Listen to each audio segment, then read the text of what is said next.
आकर 4,84,00,000 4,84,000 जीवन जोनि को पार करने के बाद यह मनुष्य का शरीर परमात्मा की कृपा से मिलता है। यह मानव जीवन मोक्ष का ये द्वार है। अगर भक्ति मार्ग में प्रभु प्रसन्न हो गए तो उस 84 में नहीं जाना पड़ता। यह मोक्ष का द्वार है। इसके द्वारा ही मानव को मानव शरीर पाकर ही मोक्ष की प्राप्ति होती है। बाकी 84 लाख योनियां जो हैं, 4,84,000 जीवन तो पशुमय जीवन है।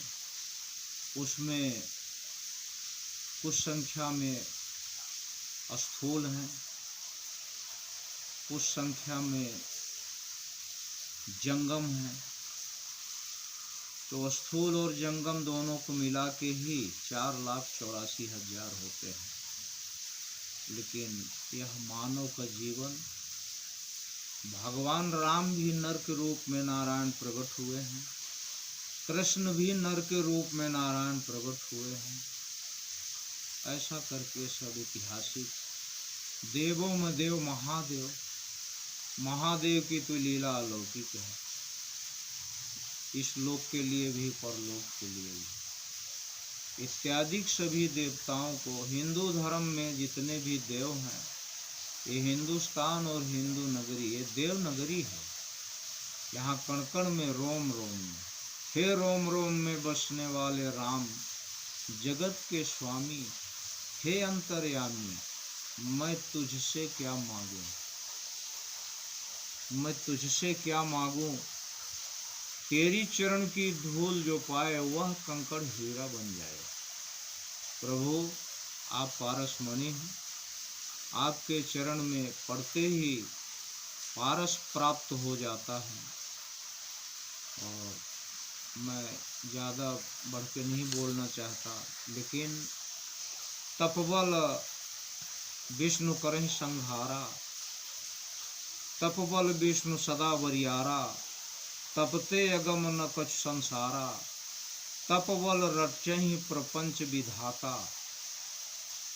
तपस्या तो देवताओं को भी करना पड़ता है, और तप के कारण ही, तप ही आधार जान, तप ही एक आधार है।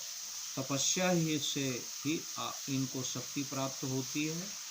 और हम आप भी अगर तपस्या में लीन हो जाए तो हमारी 10 इंद्रियां तृप्त हो जाती हैं और परमात्मा की रक्षा होती है, और परमात्मा हमारी रक्षा करते हैं।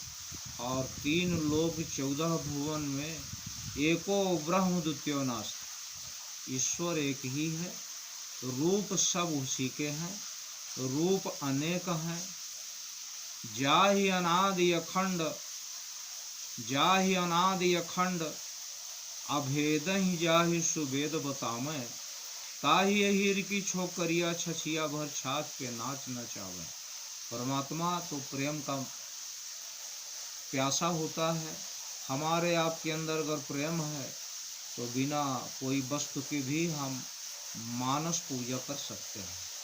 मन से ही चंदन लगा सकते हैं, मन से ही स्नान करा सकते हैं, और मानस पूजा में मन से ही फूल चढ़ा के आशीर्वाद प्राप्त किया जा सकता है।